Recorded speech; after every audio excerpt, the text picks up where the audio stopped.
came back in September, we really needed to think about how we were going to approach this. We really needed to all jump in and figure out a plan to support students and to bridge the gaps that were definitely going to be there.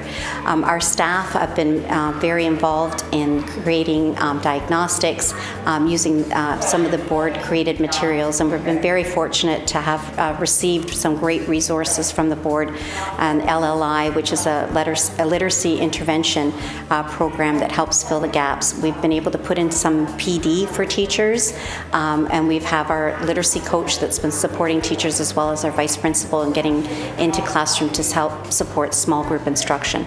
Now, small group instruction, a lot of people at the beginning were saying, how are we going to do this? Well, we had to be very creative and really think about how to do this in the COVID environment. Small group is the way to go in our building, and we've got a lot of buy-in, so we're very happy to do that. I spent time last year working with small groups of students who needed reading intervention. So we used the LLI kits, of course, following along from their DRA data that we had collected. The students benefited from this because it helped to close those reading gaps, and it has also put me in a position where I'm now able to work with and support staff as we move forward. During our school closures, of course, we recognize that this had a great impact on all of our students, but it's had an even greater impact for our at-risk learners. This year, like any other year, we are collecting diagnostic data in the areas of language and math, but it seems to be of even greater importance this year. In the area of reading, of course, we're collecting our DRA and our CASI data, as well as DIBELS when it is needed. Working with teachers in collecting that data and also assisting them and guiding them in the implementation of the LLI kits so that we can help to close those learning gaps. Initially, I started using level literacy intervention with English language learners, and I soon discovered what a wonderful resource it is to support not only ELLs, but Tier 2 students to fill in those gaps in their learning. This is especially important with the school closures because we really need to bridge those learning gaps. I've been teaching for 30 years. Everything that I know about a good literacy program is embedded in these LLI kits. One of my roles in the school is to help teachers to link diagnostics to the LLI kits. I show teachers how the kits are organized. I model lessons in the classroom with the students. I help the teachers to create those small groups, and I'm in the building to support them as they work through the lessons and to share ideas to support our at-risk students.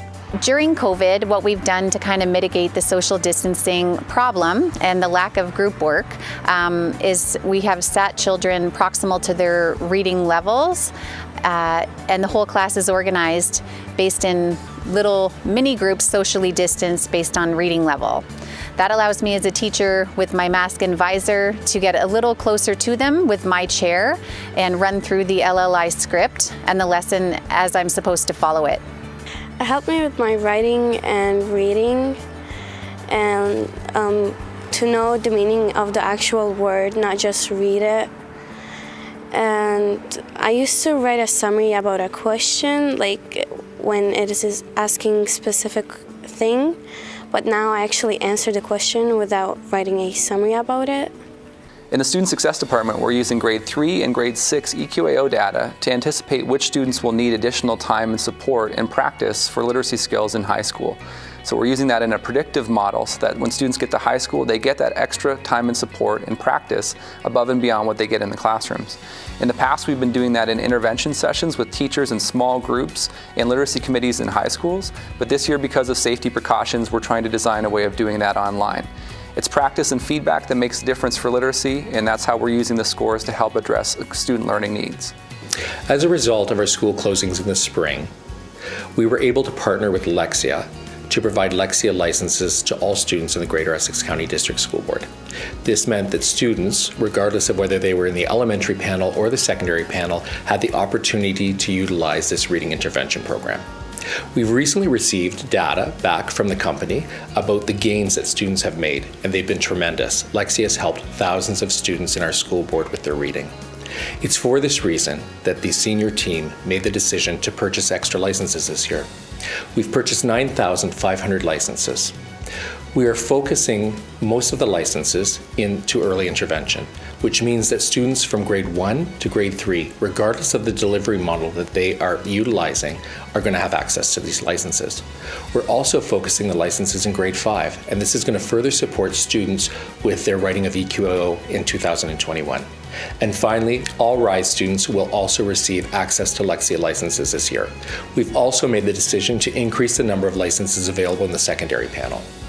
We know that Lexia is an incredible research-based reading intervention, and we are very proud to have it in our school board.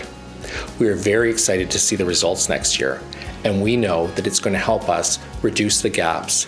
So I am the father of 3 school-aged children. My 2 oldest daughters have both been using the Lexia Core 5 and Power Up programs respectively for the better part of the last 8 months or so. I find that they are able to navigate it independently, and it's very user-friendly for parents. My wife and I, we've always encouraged our daughters to explore books, read as much as possible, and Lexia specifically has really furthered their self-confidence to do so. At this point in time, in fact, they've included it in their daily routine, and we see a short and long-term benefit specifically for their reading comprehension and their reading fluency. So I would certainly recommend it for any school-age child, whether they are an emergent reader or an advanced reader. هو مهم إنه نحن نتناول الفطور بالصبح للأولاد الصغار لأنه بيعطيهم درجة عالية من الطاقة لحتى يركزوا بدراستهم، وبنفس الوقت إنه يتناول الفطور بالمدرسة. هذا الشيء صحي لجسمهم للجسم الطفل ونفس الوقت لعقله. ونحن بدنا استراحة شوي صغيرة، الأولاد الصغار بدنا استراحة شوي صغيرة منشان عقلهم يجمع ويستوعب إنه شو اللي هو عم ياخده. مشان هيك الفطور هو يعني أهم وجبة بتاخدها باليوم. ونفس الشيء برنس إدوارد، هي مستعدة تتحمل المسؤولية لأولاد صغار إذا هن ما أكلوا ببيت إنه تعطيهم الأولاد صغار البريكفاست، الفطور اليومي، لأنه صحي وهو أهم مثل ما قلنا أهم وجبة باليوم. So this year, it is a grab-and-go system.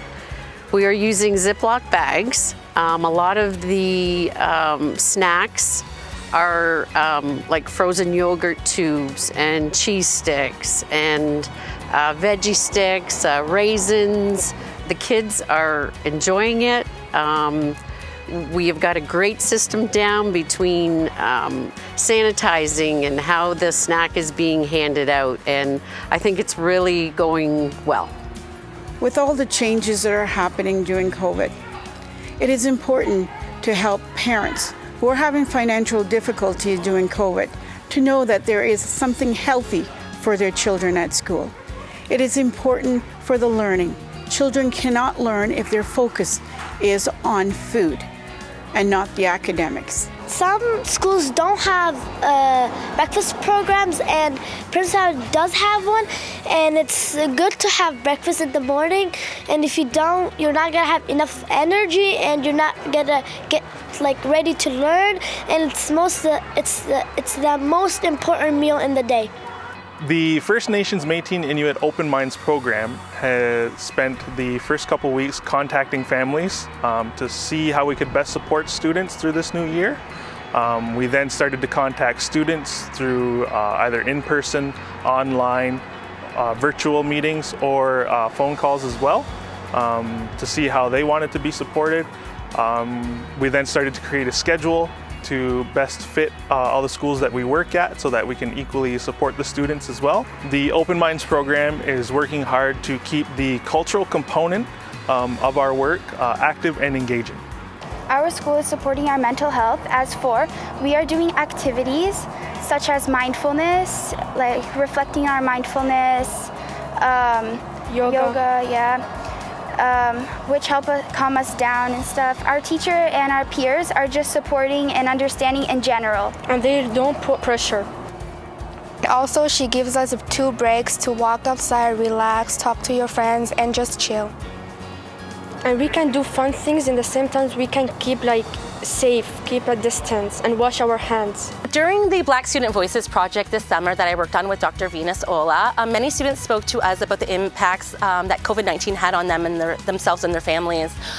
They're speaking about worries about their parents being frontline workers and essential workers in Windsor and Essex County, and worries about their families maybe contracting it. So that was a little bit of mental health and anxiety there, as well as being pushed from the school and classroom and then trying to find a way to learn online from home. So there was technology issues as well, and access to Wi-Fi and different things like that that we had to figure out and help our students get. Students were really excited about the gift cards, food baskets, and other things of generosity that our school board and community members, along with our school board, helped to do for our students. So they were really happy about that. Support systems within our school board really proved to be pivotal for our students. They spoke about missing the one-on-one supports that they would get with EAs, CYWs, frontline teachers. The best thing that we can do is to bridge that gap and continue to keep those open lines of communication with our students, community members, and their families. The first few days I was nervous to come back to school, but as the time went on it got better. I got used to wearing the mask, and then we did like class activities, but it was obviously like spaced out, and it was fun doing them. It was exciting, and I was happy for it. What made me happy about coming back was seeing everybody again for the first time in about 6 months, and feeling a lot better about it because I can finally talk to someone, which I haven't done in a very long time. So it felt good coming back and being able to talk to someone, and it actually cleared my head a lot better. I like it. I get to see my friends and learn stuff. It's just we have to social distance and follow more rules. We're doing math, we're doing social studies, we're doing language, we're doing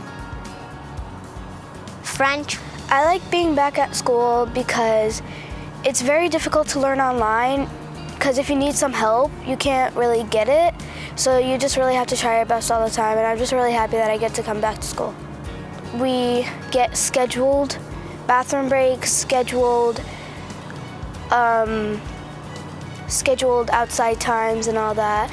And when we eat lunch or snack time, we have colors, and one color goes first and the other color has to wait. I don't like it too much because we have to wear masks. And it's really annoying. Gets in the way. Like seeing all my teachers again, they were a big part of me like last year, and I've been like just learning a lot more the last month. It's a lot easier to learn with the teacher, with them explaining it, because online wasn't the best. It was hard to like keep up with everything, but here they give you deadlines, and just like seeing all my classmates like making new friends even though we're at a distance really helped me be like a happier person, be more confident talking to everybody. During our 225 class and lessons, I really appreciate when my teacher, Ms. Zeter, gives us 2 15-minute breaks. It gives us the chance to stretch, refocus, relax our eyes, and maybe eat our snacks or go to the bathroom. So yeah, that's a really good thing. One of the things that we noticed since the start of the pandemic was an increase in student stress, an increase in anxiety, and in response to that, as mental health professionals for the school board, we offered individual virtual counseling services to our students, their families, and we also offered virtual consultation services to our educators. Through the summer months, when school was out, our board continued to offer virtual counseling services to our students. So our students that needed support were getting it. In addition to that, we were also offering psychoeducational groups on topics such as how to deal with stress, how to deal with anxiety, how to deal with symptoms of depression, where to get help, and how to incorporate tools and strategies for self-care. In addition to that, we offered mental health education seminars to our educators so that they could be ready as they welcomed and received our students back into schools. I think it's much more fun than it was being at home because I have more of a better, I think I have a better experience at school than I do at home because I have a younger sibling who will sometimes come up to me when I'm in the middle of homework and ask me to do something. I think it's fun to be back at school because I can be with everyone else that I like to hang out and spend time with that I didn't get to hang out with over the summer. We're doing a lot of textbook work, lots of paper, and then we're also doing less partner work, which I'm not surprised with. I feel like it's a really good change from the 6 months that we were stuck at home. I'm getting back into a routine everyone else is, and it just feels right being back, and I'm just overall really glad that we can come back to school and learn like we used to. Because there are so many more protocols we have to follow this year, it's like our example is what the entire school is looking up to. If we're doing it right, everyone else will too. So along with the pressure, it's also good because if we understand it, everyone else will. So just making sure everyone's doing what they're supposed to, and it's going pretty good. It's fun. We're going to be starting a new initiative in response to the pandemic. We're going to be offering a virtual skill-based group called Trails to Wellness, and the group will be focused on how students can develop and grow their skills in order to cope with the pandemic. One of the things that we've been working on here is making sure during that transition back to fall is students are feeling safe and comfortable and excited about learning. The board provided some additional resources, some mentor text in math that really helps in supporting the development of a growth mindset. One thing we know is diagnostics are key to us determining where some of those strengths are and those learning gaps are for students. Use of diagnostics like prime data, where our teachers have been implementing, is knowing some of those underlying concepts and the skills that students may be having some difficulty with or they are missing.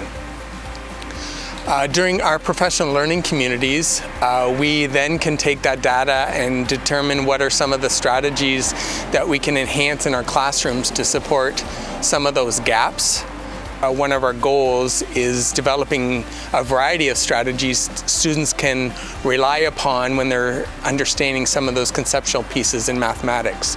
We've also taken a look at the new curriculum and talking about those and determining where the changes have been and making sure that our resources and our lessons align with that new curriculum. We know it's not easy, but we want to make sure that we understand where students are to make sure that we can move them forward and closing that gap in mathematics. Students coming into grade 12 university level math this year had a lot more anxiety around coming into a math class because of the nature of their math learning last year. So for the first 2 days of their learning, we started with grade 10 level math concepts instead of grade 11 level review so that they can ease back into all of the math concepts that they had done quite a while back. We focused on that together as a class, and that gave them confidence to start learning grade 11 material. So the next day, we went back to grade 11 level material in math, and when we felt confident with that material after that day, we went on to our new learning in grade 12. Students who had some gaps in their learning from grade 11 concepts or grade 10 concepts even were given time in class during those first 2 in-class days to work through some of those gaps with me or with classmates, and they were also provided with some instructional videos to help them review concepts at home on their own time for students who were learning at home on those days.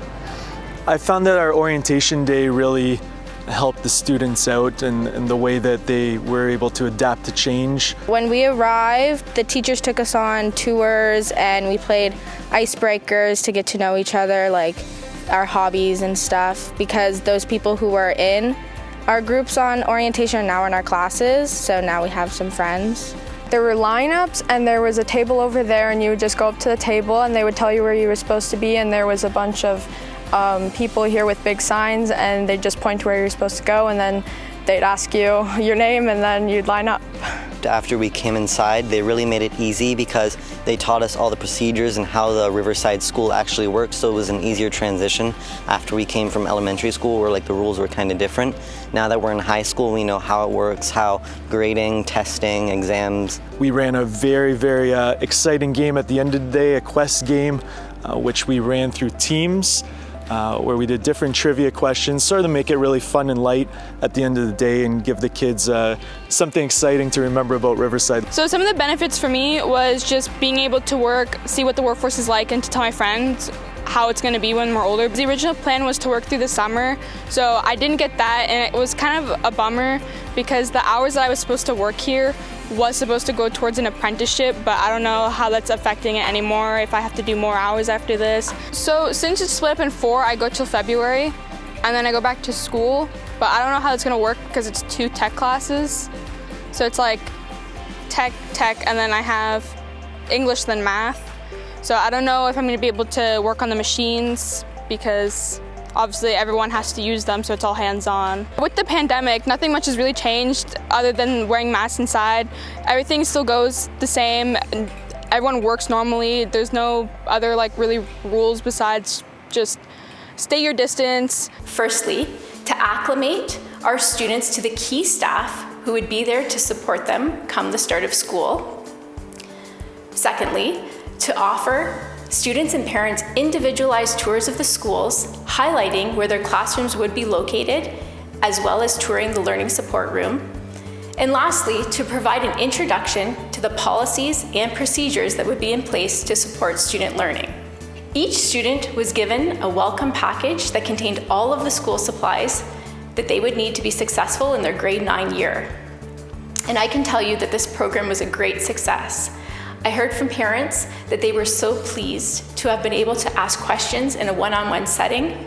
Overall, the program was a great success. So I heard about the program when I was in my grade 8 year of grade school, and I decided to do the Reaching Ahead program because I thought, especially since COVID came and it was online, it would be a good credit to get and I would be able to do it very easily, and it would also give me a bit more of a head start for high school, knowing how to handle the workload and what to do. At the Greater Essex Virtual School, we recognize the importance of regular, ongoing communication with our students and our families. In spite of the challenges that we had early on, we strive to use GECDSB, regular phone conversations, as well as our daily announcements as ways of staying connected to each other and staying connected to the homeschool. I like being in my own home, not having to wear a mask. I'm able to keep up. I feel like I'm learning faster, and I like that my teacher has his camera on always. You don't have to wake up as early, and D2L is easier to use than GECDSB from last year after March break, because there's different tabs for your assignments to submit and for your content where you see all your work to do. I like virtual school because I learn a lot from my teacher, and I like to write in my journal and play bingo.